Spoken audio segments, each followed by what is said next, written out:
Over the last 3 years, since I joined WWF in 2009, what has really shocked me has been the senseless slaughter of rhino by criminal poachers and criminal syndicates operating in South Africa in particular. Seeing rhinos' faces being slashed off for the horn, which has market in Southeast Asia, in particular Vietnam, was very disheartening.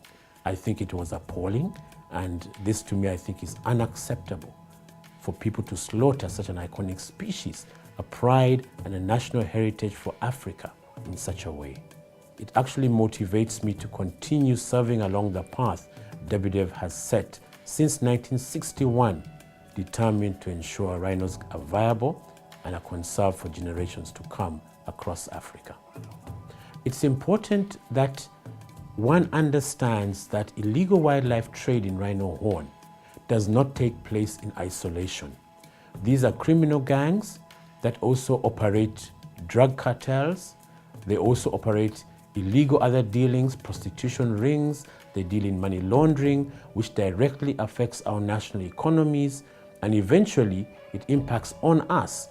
Illegal wildlife trade in rhino horn has evolved over the years. We have seen initially it used to be a one-off poaching incident where you have locals using crossbows, arrows, and snares to poach rhino.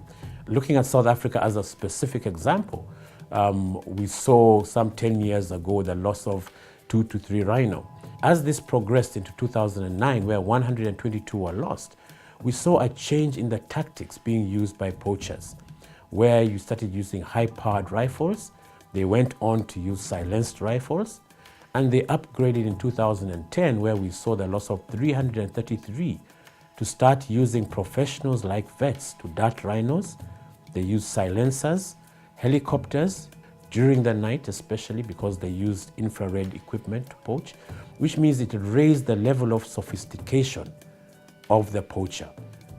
And we can see the poacher changed from being a community-based petty poacher who is illiterate to a poacher who is virtually, has an office, a white-collared person, is rich, wealthy, and is well-educated.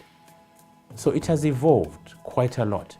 And right now we're dealing with well-organized syndicates, who have international connections, who use the internet as a tool to market their products and also to have broader connections globally to ensure that they can support their illegal trade activities.